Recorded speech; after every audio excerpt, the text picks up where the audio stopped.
할렐루야. 오늘은 15장 17절로 갑니다. 여호와는 나의 목자시니 내가 부족함이 없습니다. 고백하며 하루를 시작하시길 바랍니다. 여호와 일의 축복이 예비되어 있습니다. 기도합니다. 하나님 영광과 감사와 존귀가 있습니다. 존귀가 하나님께 있습니다. 온 마음으로 하나님을 사랑하는 주의 백성들이 이 말씀 앞에 있습니다. 정을 낮추시고 겸손하게 하시고 오직 말씀의 통로만 되기를 원합니다. 우리가 하나님 앞에서 얼마나 존귀한 존재인가를 깨달아 아는 은혜가 있기를 원하며 하나님의 선하신 뜻을 온전히 분별하고 믿음으로 그 앞에 서기를 원합니다. 오늘도 말씀하실 하나님을 찬양합니다. 예수님의 이름으로 사모하며 축복하며 주여며 기도합니다. 아멘. 자, 17절 말씀 보겠습니다. 주께서 백성을 인도하사 그들을 주의 기업의 산에 심으시리이다. 여호와여, 이는 주의 처소를 삼으시려고 예비하신 것이라. 주여, 이것이 주의 손으로 세우신 성소로소이다. 여호와께서 영원무궁하도록 다스리시도다 하였도다. 아멘. 모세가 이스라엘과 더불어 하나님을 노래하고 찬양하면서 마지막 간증입니다. 믿음의 눈이 열려진 거예요. 그리고 하나님이 행하실 일을 보고 간증하고 고백하고 백성들 앞에 그 신앙을 드러내는 겁니다. 이것이 건강한 성도의 삶이고 하나님의 은혜에 붙들림 받은 존재입니다. 여러분, 우리는 소경된 인도자가 되어서는 안 됩니다. 모세는 영적인 눈, 믿음의 눈으로 하나님이 행하실 일들을 바라본 겁니다. 여러분, 그래서 우리가 요즘 무당짓 하는 분들이 참 많은데 우리가 한 번에 잘 뛸 수 없어요. 때로 넘어지기도 하고 걷기도 하죠. 저도 과거에 그런 체험들이 많습니다. 그런데 돌이켜보면 참 부끄러운 일들을 행했을 때도 많아요. 우리가 너무 신비적인 것들을 쫓아가는 거 좋지 못합니다. 그런데 우리가 믿음의 눈이 떠진다는 것은 미래가 어떻게 될 것을 보는 것이 아니라 하나님께서 어떻게 행할 것인가를 보는 겁니다. 하나님이 어떤 분인가를 알기 때문에요. 여러분, 저와 여러분이 믿음이 있다면 반드시 알아야 될 것은 여호와는 의지가 있고 열심히 있다는 겁니다. 일을 지어 성취하는 여호와예요. 우리 속에 착한 일을 시작하신 일을 이루시는 분이지 절대 포기하는 분이 아니다라는 것을 여러분들이 아셔야 됩니다. 그래서 여러분, 우리가 믿음의 눈이 열렸다는 것은 하나님의 열심, 하나님의 의지가 얼마나 강한 것인가를 깨달아 아는 겁니다. 모세가 지금 15장을 통해서 홍해 사건을 묵상하면서 하나님을 노래하면서 이걸 알게 됐어요. 자, 17절 보세요. 주께서 백성을 인도하사 그들을 주의 기업의 산에 심으셨다라는 겁니다. 이 기업의 산이 어디를 말하느냐, 이거 가지고 이제 성경학자들이 많이 연구를 하는데 물론 그들의 연구가 잘못됐다는 건 아닙니다. 그러나 이게 중요한 것은 심는다, 의지, 하나님의 의지예요. 우리가 여러분, 하나님이 심은 것 누가 뽑겠습니까? 심는 의지가 있는 거죠. 여러분, 농부가 씨를 뿌리고 나무를 심고 할 때 실패하는 경우도 있죠. 의지가 강하고 지혜가 있고 능력이 있고 무엇 하나 부족함이 없는 사람들은 단지 의지만 가지고 사는 것이 아니라 그 능력과 지혜와 더불어 의지가 있으므로 그 땅에 풍년이 오는 겁니다.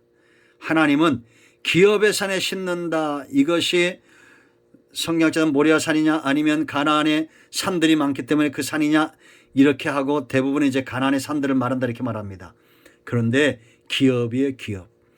기업을 산, 흔들리지 않는 하나님께서 아브라함과 다윗에게 약속했던 이 기업 언약, 택한 백성들에게 심는다는 것은 반드시 그 기업을 회복시킨다는 거, 안 회복시킨다는 거, 회복시킨다는 것이고 아브라함의 언약을 온전히 반드시 이루신다라는 겁니다.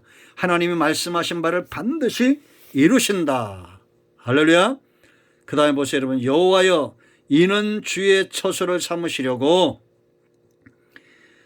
왕은 주권만 있으면 안 됩니다. 땅이 있어야 되겠죠. 땅, 기업, 주의 처소, 그가 머물러야 될 곳이 있어야 됩니다. 그리고 백성이 있어야 돼. 그게 나라가 형성이 되는 가장 중요한 기본적인 세 가지, 주권과 땅과 백성이죠. 자, 그 다음에 보세요. 예비하신 것이라 주여 이것이 주의 손으로 세우신 성소로이다 그랬습니다. 여러분, 성전이란 것은 건물이 아닙니다. 건물보다 중요한 게 뭐라 했습니까? 무엇이 거기에 주인되고 임재하느냐라는 겁니다. 하나님의 임재가 없으면 그건 건물이지 성소가 아니에요. 기업도 마찬가지입니다. 하나님이 주권을 인정하기 때문에 그것이 기업이고 하나님의 임재가 있기 때문에 기업을 성소에 비유한 겁니다. 성소가 되는 거예요. 지금도 교회가 1000명, 2000명, 뭐 10,000명, 10만 명 모이냐가 중요한 것이 아니라 하나님의 임재가 있느냐라는 겁니다. 지금 교회는 하나님의 복음과 언약을 쫓아 세워지고 있어요. 얼마나 많은 사람들이 모이냐가 중요한 것이 아니라 하나님의 임재가 있느냐가 중요한 겁니다. 여러분, 하나님이 의지를 가질 수밖에 없는 이유를 보세요. 하나님은 절대 기업을 원수에게 빼앗기지 않고, 기업이 없으면 처소도 없고, 처소가 없으면 성소도 존재할 수 없고, 성소가 없으면 우리가 하나님을 예배하는 백성들이 있을 곳이 없잖아요. 그러므로 하나님은 주권을 회복하실 것이고 땅을 회복하실 것이고 백성들, 저와 여러분을 백성 삼을 겁니다. 그래서 여러분 레위기나 출애굽기를 보면 계속 강조하는 게 뭡니까?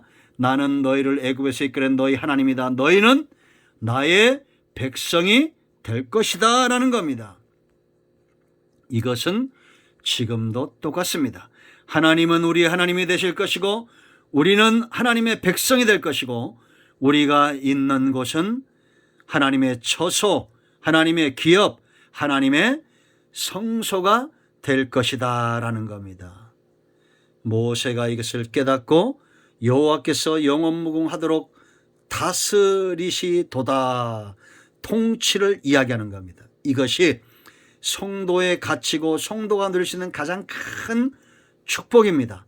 하나님의 통치에 머물러 있는 겁니다. 이제 여러분 1절로 18절에 모세와 이스라엘의 찬양을 통해서 하나님이 어떤 분인지, 우리가 어떤 존재인지, 적들이 얼마나 보잘것없는 존재인지 우리가 떨 필요가 없다는 거, 염려할 필요가 없는 존재라는 거 여러분 분명히 아셨을 줄로 믿습니다. 간단히 요약하면 하나님은 여호와가 돼요. 우리의 영광을 취하실 분, 존귀하신 분, 큰 위엄이 있는 분, 우리의 예배의 대상자, 우리의 주인 되시는 오직 여호와입니다. 그런가 하면 성도는 그의 인자하심 가운데 붙들림 받은 하나님을 힘삼고 노래 삼고 하나님으로 인하여 구원받은 하나님의 택한 백성이다라는 겁니다. 그러나 적들은 지푸라기 같은 겁니다. 5절인데도 돌처럼 또 10절인데도 납덩이처럼 하나님이 그들을 홍해 바다에 던지면 가라앉을 수밖에 없는 그런 존재다라는 겁니다. 13절인대로 하나님의 인자하심 손길에 붙들림 받은 저와 여러분은 그와 달리 구속함을 받고 생명을 얻고 인도하심 가운데 마침내 하나님의 목적지에 도달하는 그런 존귀한 존재임을 잊지 않기를 축원드립니다. 이제 내일부터는 화답송으로 갑니다. 미리암과 여인들의 화답을 보겠습니다. 기도합니다. 하나님 영광과 감사와 존귀가 하나님께 있습니다. 온 마음으로 하나님을 사랑합니다. 예수 그리스도의 이름을 의지하여 기도하오니 사모하는 모든 영혼들을 하나님 기억하시고 저들 가운데 하나님이 어떤 분인가를 분명히 알고 자기 자신이 어떤 분인가를 분명히 깨달아 믿음에서는 두려움과 떨림에서 해방되어 하나님 앞에 감사하고 노래하고 찬양하는 영광을 돌리는 삶으로 회복되게 하옵소서. 오늘 우리의 대적들의 목을 꺾으시고 문제를 해결하시고 모든 병든 자를 치유하시는 하나님을 찬양합니다. 예수님의 이름으로 사모하며 축복하며 취하며 기도합니다. 아멘.